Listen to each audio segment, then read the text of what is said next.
الحمد لله نحمده ونستعينه ونستغفره ونؤمن به ونتوكل عليه ونعوذ بالله من شرور أنفسنا ومن سيئات أعمالنا من يهده الله فلا مضل له ومن يضلله فلا هادي له ونشهد أن لا إله إلا الله وحده لا شريك له ونشهد أن سيدنا ومولانا محمدا عبده ورسوله صلى الله تبارك وتعالى عليه وعلى آله وصحبه وسلم تسليما كثيرا أما بعد فأعوذ بالله من الشيطان الرجيم بسم الله الرحمن الرحيم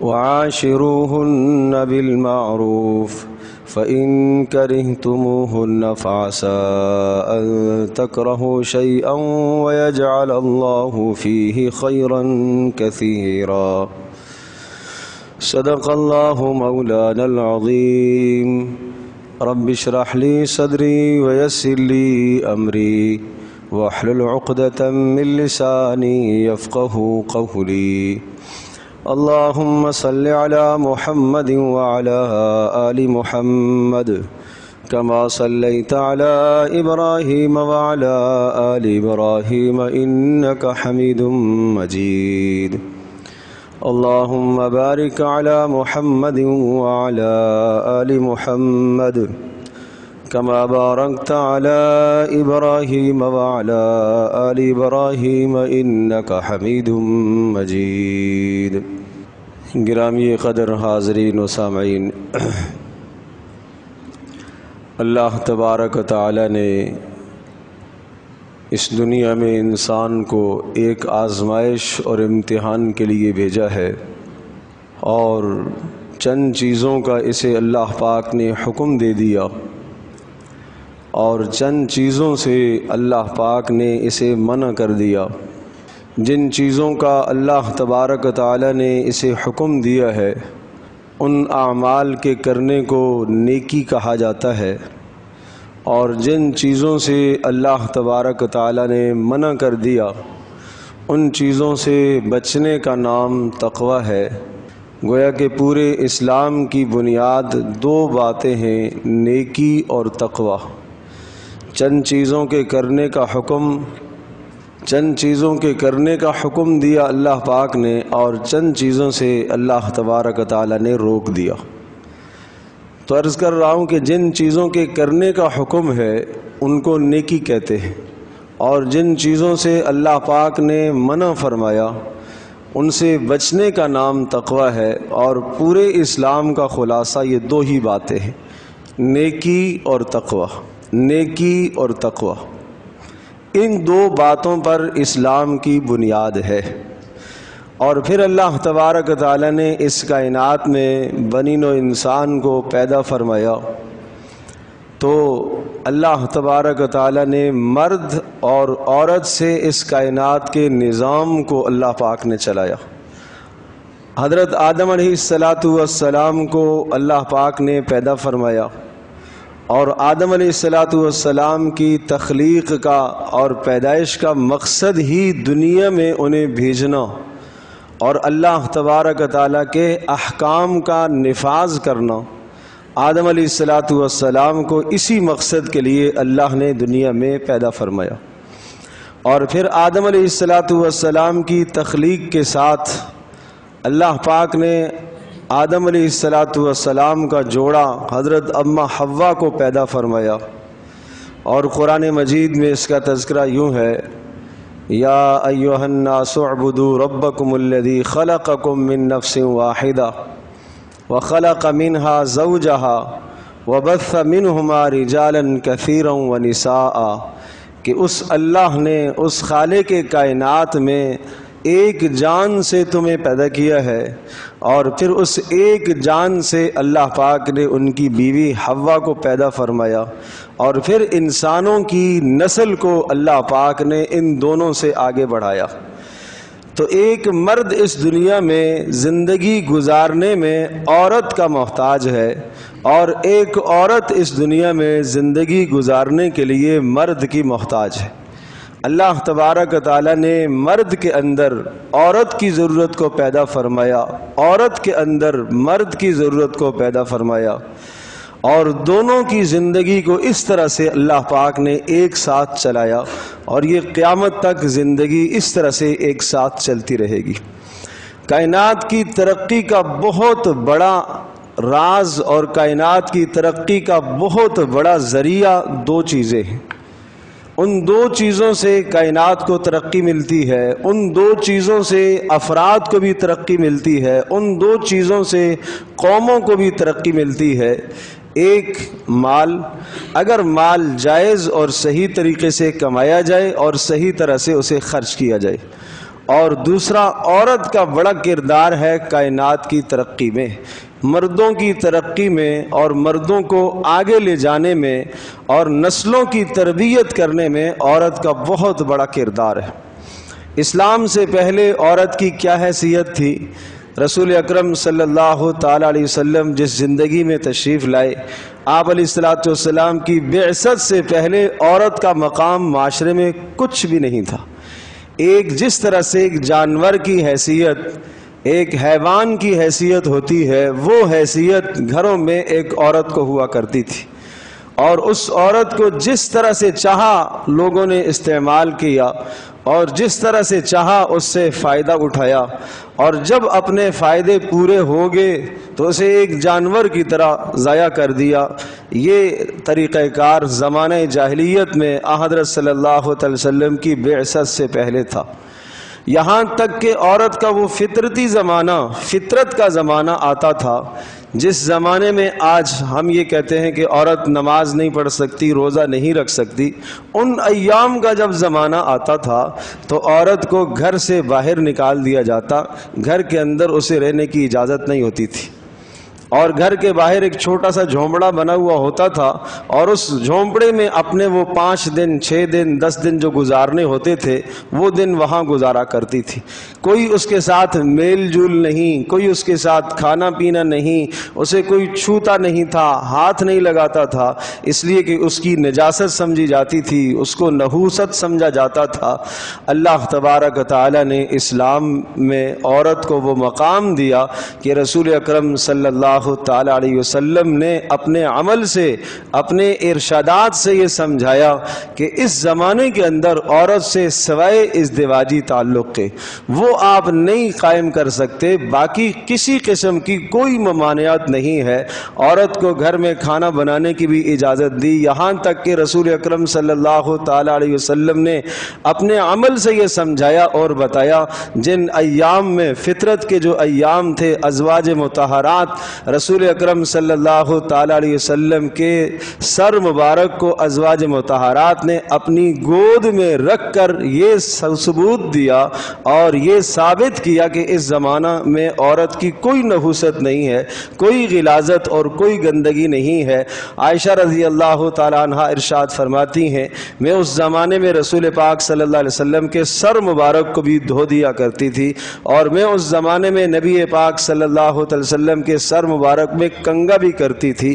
مطلب یہ سمجھایا کہ یہ وہ زمانہ نہیں ہے کہ جس زمانے میں عورت کو منحوس سمجھا جائے یا اسے کسی کراہت کی نگاہ سے دیکھا جائے۔ اسلام نے اس وقت عورت کو تحفظ دیا۔ پھر رسول اکرم صلی اللہ علیہ وسلم نے ایسا خوبصورت معاشرہ دیا اور اتنی پیاری زندگی رسول پاک صلی اللہ علیہ وسلم نے ہمیں عطا فرمائی، جس میں عورت کے حقوق متعین فرمائے۔ جب وہ بچی ہے، اس کا بچپنا ہے، تو باپ کی ذمہ داری قرار دی کہ اگر وہ اس کی اچھی تربیت کرتا ہے، نیک تربیت کرتا ہے، اور اس کے بالغ ہونے پر اس کے لیے مناسب شادی کا انتظام کرتا ہے، تو اللہ نبی علیہ الصلوۃ والسلام نے فرمایا، میں ایسے شخص کی جنت کا ضامن ہوں، میں اسے جنت دلواؤں گا جو اپنی 2 بیٹیوں کی تربیت کرے۔ کسی نے کہا اگر 2 بیٹیاں نہ ہوں تو آپ نے فرمایا ایک کی تربیت کرے، جب بھی اسے جنت میں ملے گی. کسی نے کہا اگر بیٹیاں نہ ہوں تو پھر؟ فرمایا اگر بہنوں کی تربیت کر دیتا ہے اس طرح سے اور یہ اچھا کردار اپنی بہنوں کے ساتھ ادا کرتا ہے تو بھائی کی جنت کا بھی میں ضامن ہوں. گویا کہ بہن کی وجہ سے بھائی کو جنت مل رہی، بیٹی کی وجہ سے باپ کو جنت مل رہی، اور پھر جب ازدواجی زندگی سے وہ قائم ہو جائے تو آپ علیہ الصلوۃ والسلام نے فرمایا تم میں سے سب سے بہترین انسان وہ ہے جو اپنی گھر والی کے ساتھ اچھا سلوک کرتا ہو، اور میں تم سب سے زیادہ اپنی گھر والیوں کے ساتھ اچھا سلوک کرتا ہوں. بہترین ہونے کا معیار کیا قرار دیا؟ بیوی کے ساتھ اچھا برتاؤ. بہترین ہونے کا معیار کیا سمجھایا؟ گھر والی کے ساتھ اچھا برتاؤ. اور پھر یہی عورت جب ماں بنتی ہے تو بتایا کہ بیٹے کے لیے اس کے قدموں میں جنت ہے. پوچھنے والے نے پوچھا اللہ کے رسول سب سے زیادہ حق میرے ذمے کس کا ہے؟ آپ نے فرمایا ماں کا. پھر کس کا ہے؟ کہا ماں کا. پھر کس کا ہے؟ کہا ماں کا. پھر کس کا ہے؟ کہا باپ کا. 3 بار آپ نے ماں کو ذکر فرمایا، اس کے بعد آپ نے فرمایا باپ کا. ایک شخص نے کہا اللہ کے رسول اگر میں اپنی ماں کو اپنے کندھے پر بٹھاؤں اور اسے میں بیت اللہ کا طواف کرواؤں اور صفا مروہ کی سعی اسے کراؤں، اتنی مقدس عبادت میں اس کو کروا لوں، کیا میں نے اپنی ماں کا حق ادا کر دیا؟ آپ نے فرمایا نہیں، آپ نے ماں کا حق نہیں ادا کیا. ایک نے کہا اللہ کے رسول اگر ماں اور باپ میرے اوپر ظلم اور زیادتی کریں تو کیا مجھے کچھ بولنے کی اجازت ہے؟ ایک شخص نے کہا میری ماں مجھے برا بھلا کہتی ہے، کوستی ہے، ڈانٹتی ہے، کیا میں اس کے ساتھ کسی قسم کی سخت جملہ کوئی بول سکتا ہوں؟ آپ نے فرمایا نہیں. اگر ظلم کرے تو؟ کہا جب بھی اجازت نہیں ہے. اللہ کے رسول بد اخلاق ہے، بہت برے اخلاق ہیں اس کے. آپ نے ارشاد فرمایا جب اس نے آپ سے نجاست کو صاف کیا تھا تو اس وقت بد اخلاق وہ نہ تھی. تو رسول پاک صلی اللہ علیہ وسلم نے ماں ہونے کی حیثیت سے بھی اسے مقام دیا ہے. اور پھر ازدواجی زندگی سے جب منسلک ہوتی ہے تو سب سے پہلی ذمہ داری یہاں جب اپنے باپ کے گھر میں ہے تو سارے ناز نخرے اس کے کون برداشت کرے گا؟ باپ. باپ اس کی کفالت کرتا ہے، باپ اسے اچھا کھلائے گا، باپ اسے اچھا پہنائے گا، اسے اچھا پلائے گا. اچھی تربیت پر باپ کو جنت مل رہی ہے. اور جب یہ ازدواجی زندگی سے منسلک ہوتی ہے تو شوہر کو پابند کیا گیا ہے تم نے اب کمانا ہے، اب محنت اور مزدوری کر کے اسے بھی کھلانا ہے. لینفق ذو سعۃ من سعتہ ومن قدر علیہ رزقہ فلینفق مما آتاہ اللہ. کتنا کھلانا ہے؟ جو تمہاری حیثیت ہے، جس حیثیت کا تم خود کھاؤ گے اسی حیثیت کا اسے بھی کھلاؤ گے. جس حیثیت کا کپڑا خود پہنو گے اسی حیثیت کا کپڑا تم اس کو بھی پہناؤ گے. رسول پاک صلی اللہ تعالی وسلم نے یہ بھی بتایا کہ عورتیں جب تمہارے عقد میں آتی ہیں، بڑی عجیب بات ہے، اس کو غور سے سنو.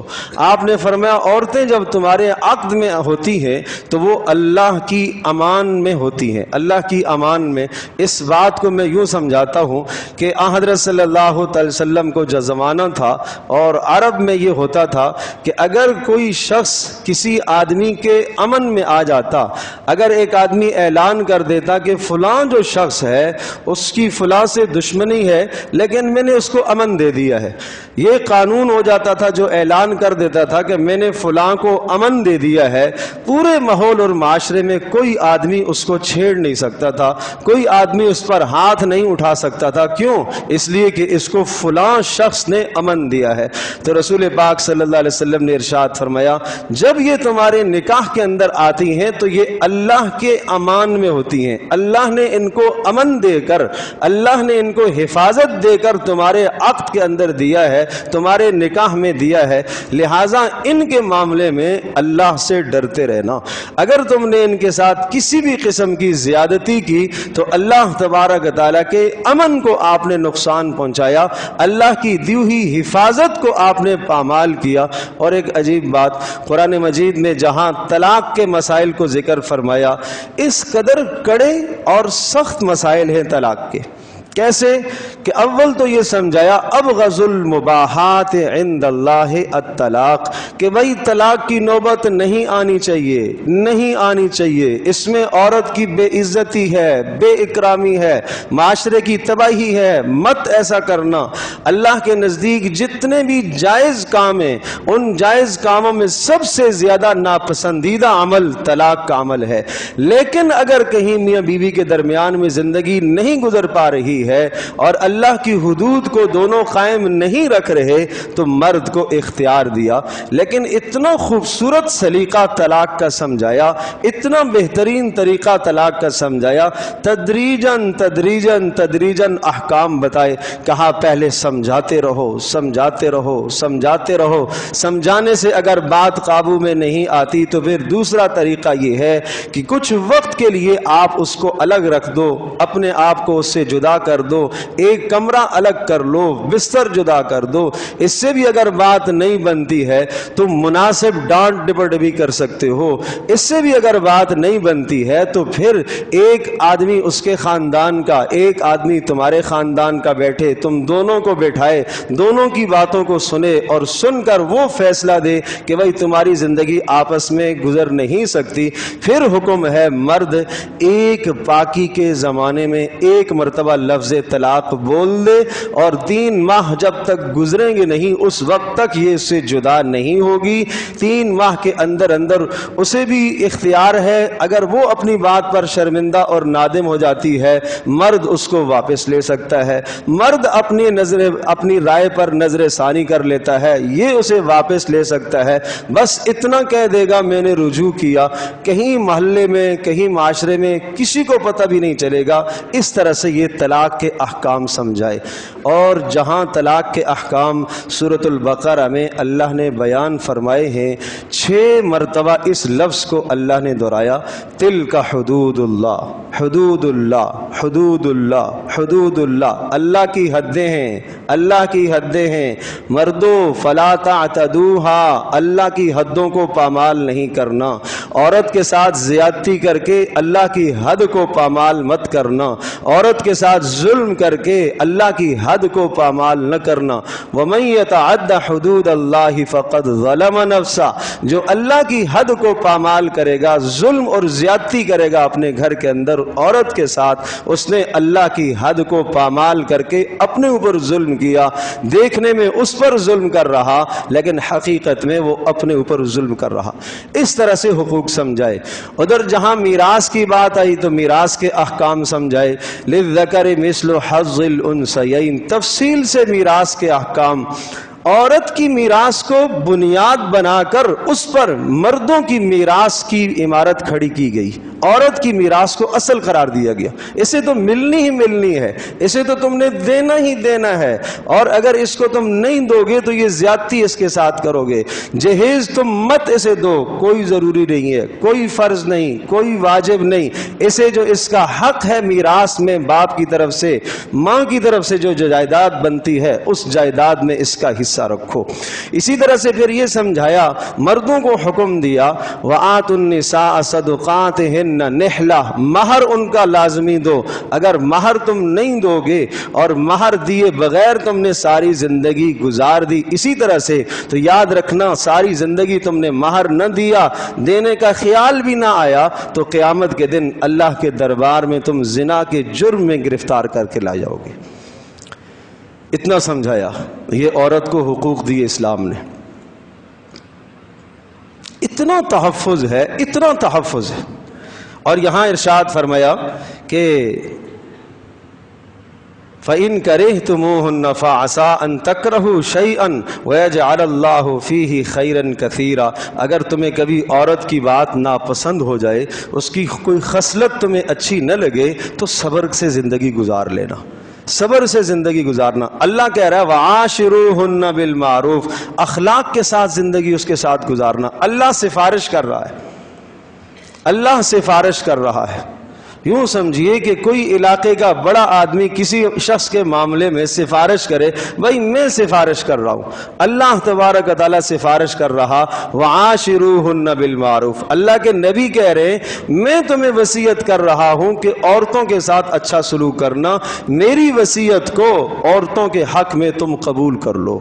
یہ اللہ کے نبی ارشاد فرما رہے میری وصیت کو تم اللہ تبارک و تعالیٰ کی رضا کے لیے عورتوں کے حق میں قبول کر لو۔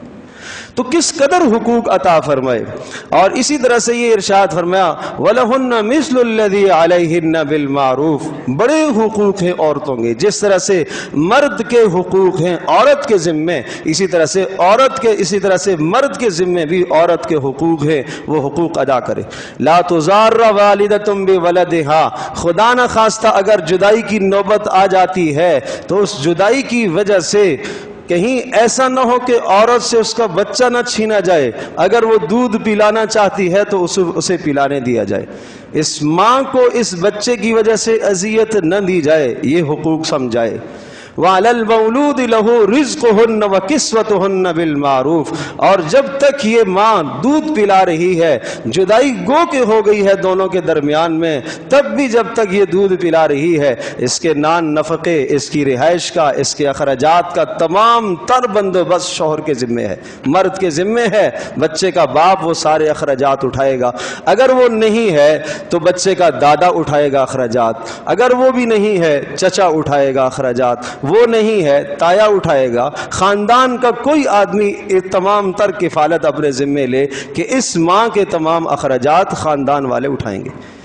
اتنی عزتیں اللہ تبارک و تعالیٰ نے دی ہیں۔ وَلَا تُمْسِكُوهُنَّ ضِرَارًا لِتَعْتَدُوا، اور فرمایا یوں نہ کرنا کہ تم اس کے حق بھی نہ ادا کرو اور طلاق بھی نہ دو، اس کو ضرر پہنچاؤ۔ فَتَذَرُوهَا كَالْمُعَلَّقَةِ، بیچ میں لٹکائے رکھو، یہ نہ کرنا، یہ حرام ہے تمہارے لیے۔ وَإِنِ امْرَأَةٌ خَافَتْ مِنْ بَعْلِهَا نُشُوزًا أَوْ إِعْرَاضًا فَلَا جُنَاحَ عَلَيْهِمَا أَنْ يُصْلِحَا بَيْنَهُمَا صُلْحًا وَالصُّلْحُ خَيْرٌ، عورت کو اختیار دیا خلا کا، اگر تمہیں ایک مرد کے ساتھ نباہ نہیں ہو سکتا اور تم جان رہی ہو اور تمہارے خاندان والے بھی یہ فیصلہ دے رہے کہ اب تمہارا نباہ نہیں ہو سکتا، تمہیں شریعت نے خلع کا اختیار دیا ہے، کچھ مال دے کے اپنی خلاصی اختیار کر لو اور اپنے لیے خلا لے لو، کوئی مذائقہ نہیں ہے۔ اور اس طرح سے اللہ تبارک و تعالیٰ نے عورت کے حقوق کو بیان فرمایا۔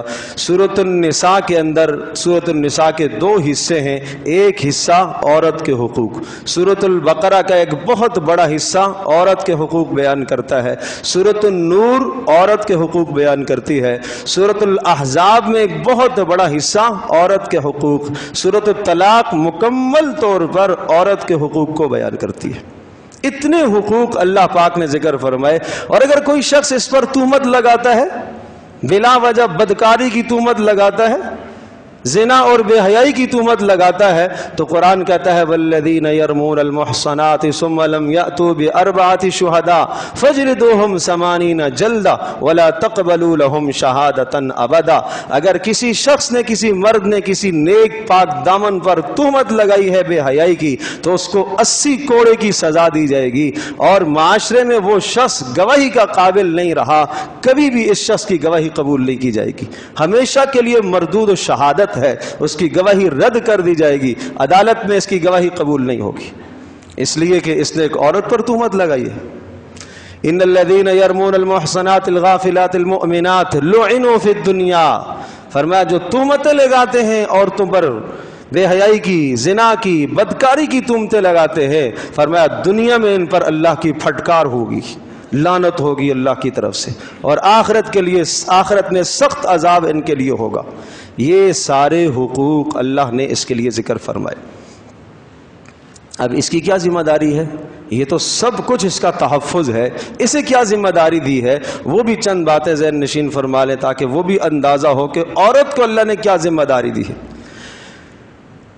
جب آدمی اپنی ذمہ داریوں کا علم رکھتا ہے تو ذمہ داریوں کو پورا کرنے کی کوشش کرتا ہے۔ ایک شخص کو اپنی ذمہ داریوں کا علم ہی نہیں ہے، حقوق اتنے سمجھائے، اتنے حقوق دیے، ذمہ داریاں بھی اللہ پاک نے دی ہیں۔ کیا ذمہ داری ہے؟ ان اتقیتن فلا تخضعن بالقول، یہ ذمہ داری ہے کہ اگر کہیں بات کرنے کی نوبت آئے، غیر محرم سے بات کرنے کی نوبت آئے، تو تمہاری ذمہ داری ہے کہ تمہاری زبان میں نرم پن نہیں ہونا چاہیے، کھردرا پن ہونا چاہیے، سخت گفتگو تیری ہونی چاہیے۔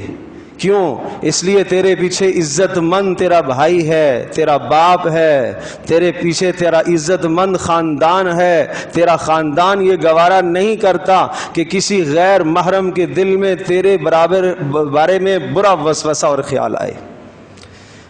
عزت دار خاندان یہ گوارا نہیں کرتا کہ تیرے خلاف، تیرے بارے میں کسی کے دل میں برا خیال آئے۔ بدطینت آدمی، بد مزاج، بد چلن آدمی، اس کے دل میں خیال نہ آئے، اس لیے سلیقے کی گفتگو کرنا۔ وَقُلْنَ قَوْلًا مَعْرُوفًا، صاف بات کہنا، چٹک کر بات نہ کرنا، کھردری بات کرنا۔ وَقَرْنَ فِي بُيُوتِكُنَّ، گھر کے اندر رہنا، گھر سے باہر نہ نکلنا، یہ ذمہ داری ہے تمہاری۔ گھر کے اندر رہ کر کیا کرنا؟ تربیت کرنی ہے، نسلوں کی تربیت کرنی ہے۔ اور کیا ہے؟ وَلَا تَبَرَّجْنَ تَبَرُّجَ الْجَاهِلِيَّةِ الْأُولَى، نکلنے کی نوبت آئے اگر ضرورت کے تحت باحجاب ہو کر نکلنا، چہرے پر چادر ڈال کر نکلنا، گریبان پر چادر ڈال کر نکلنا۔ عزت مند بھائی تیرا یہ گوارا نہیں کرے گا تجھے کوئی غیر دیکھے، عزت مند باپ یہ گوارا نہیں کرتا، عزت مند شوہر یہ گوارا نہیں کرتا، عزت مند بیٹا یہ گوارا نہیں کرتا کہ تیرے اوپر کسی غیر کی نگاہ پڑے۔ قرآن تو یہ کہتا ہے وَلَا يَضْرِبْنَ بِأَرْجُلِهِنَّ لِيُعْلَمَ مَا يُخْفِينَ مِنْ زِينَتِهِنَّ، تیری یہ بھی ذمہ داری ہے کہ جب تو چلے اس انداز سے چلا کر کہ تیرے پاؤں کی آہٹ بھی غیر محرم کے کان تک نہیں جانی چاہیے۔ یہ ذمہ داری سمجھائی ہے، یہ نبی علیہ السلام نے خوبصورت معاشرہ دیا ہے۔ اور کیا کر؟ وَأَطِعْنَ اللَّهَ وَرَسُولَهُ، اللہ اور اس کے رسول کی اطاعت کر۔ وَأَقِمْنَ الصَّلَاةَ، نماز قائم کر۔ وَآتِينَ الزَّكَاةَ، زکوٰۃ ادا کر، اور زکوٰۃ اور خرچ کرنے کے جذبات نسلوں کے دلوں کے اندر پیدا کر۔ اللہ پاک نے یہ احکام نبی علیہ السلام کے گھرانے کو اور اس گھرانے کے توسط سے پوری امت مسلمہ کی ماؤں بہنوں کو یہ احکام عطا فرمائے۔ یہ نبی کا معاشرہ ہے، یہ نبی نے خوبصورت معاشرہ ہمیں دیا ہے، یہ خوبصورت دین دیا ہے۔ اور کیا؟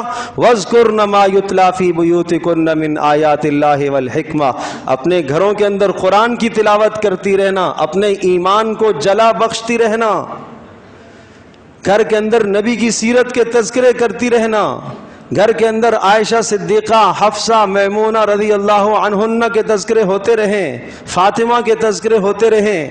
تمہارے لیے معیار وہ خواتین ہیں، تمہارے لیے معیار مغرب کا معاشرہ نہیں ہے، تمہارے لیے معیار یورپ کا معاشرہ نہیں ہے۔ ان ماؤں بہنوں کے لیے معیار عائشہ، حفصہ، خدیجہ رضی اللہ عنہن ہیں، جن کو رسول پاک صلی اللہ علیہ وسلم نے کہا کائنات میں سب سے بہترین عورتیں ہیں، سب سے بہترین عورتیں۔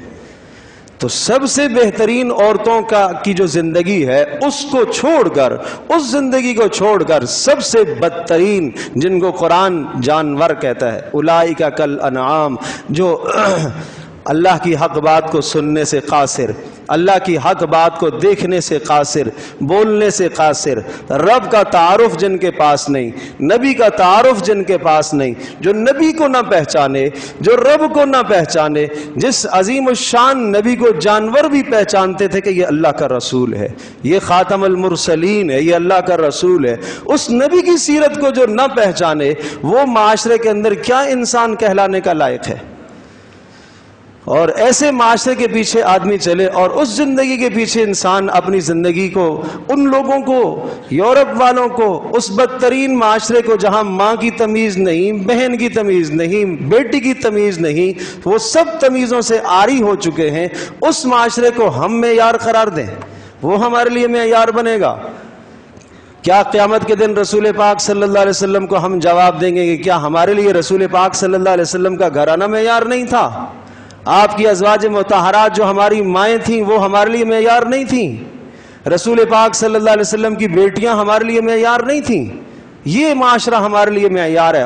اور سنو کیا ذمہ داری سمجھائی، ان المسلمین، اسلام اس کے چہرے سے، اسلام اس کے جسم پر اسلام چھلک رہا ہو۔ ان المسلمین والمسلمات والمؤمنین والمؤمنات، دل کے اندر ایمان ہو، دل کے اندر اللہ کی محبت ہو، اللہ کے احکام کی قدر اس کے دل کے اندر موجود ہو، والقانتین والقانتات، خشوع اور خضوع اس کی زندگی کے اندر ہو، تواضع ہو، شوہر کی فرما بردار ہو، شوہر کی فرما بردار ہو۔ اور شوہر کی فرما برداری کو صرف ذمہ داری نہیں، صرف ذمہ داری نہیں، شوہر کی فرما برداری کو اس کی عبادت قرار دیا، شوہر کی فرما برداری کو اس کی عبادت قرار دیا۔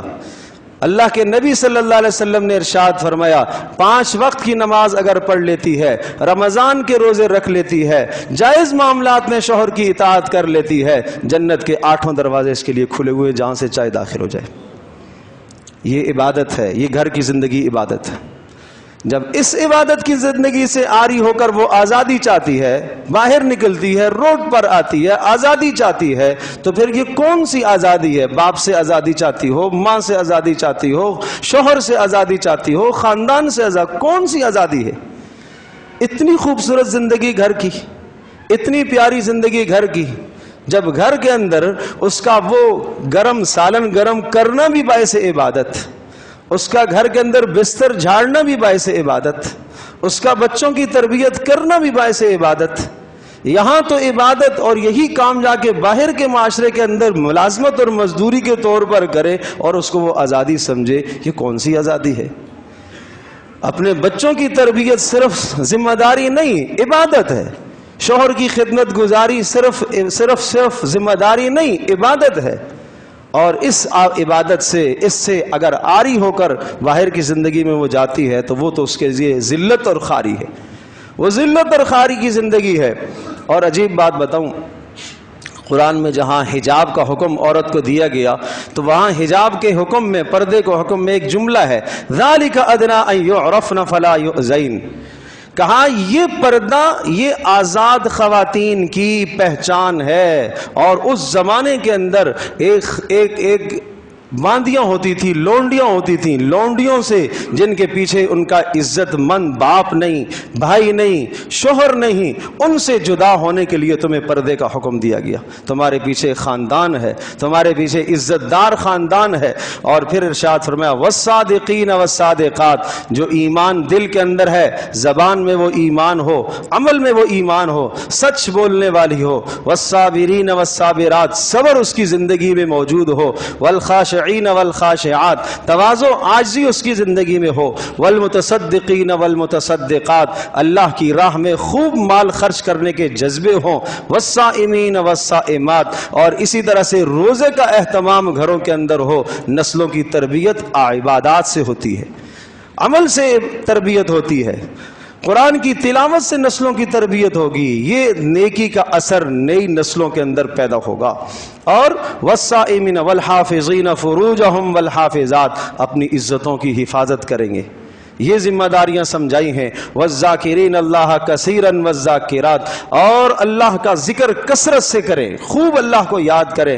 جس خاتون کے اندر یہ 10 خوبیاں پائی گئیں، اعد اللہ لہم مغفرۃ واجرا عظیما، اللہ نے اس کے لیے بڑی مغفرت کا وعدہ فرمایا ہے۔ تو یہ ذمہ داریاں سمجھائی ہیں گھر کی، یہ گھر کی ذمہ داریاں ہیں۔ اس طرح سے عورت گھریلو زندگی گزارے۔ میرے عزیز دوستو اور بزرگوں، یہ جو پروپیگنڈا ہے، یہ سخت پروپیگنڈا ہے، بے حیائی کو فروغ دینا ہے اور معاشرے کے اندر سے حیاداری کو ختم کرنا ہے اور اسلام کی عزت کو پامال کرنا اور تباہ کرنا ہے۔ ہمیں اس قسم کے فاسد اور اس قسم کے بیہودہ نظریات کا ہمیشہ ساتھ نہیں دینا چاہیے، مخالفت کرنی چاہیے، کم از کم دل میں تو اس کو برا جاننا چاہیے کہ یہ غلط ہے۔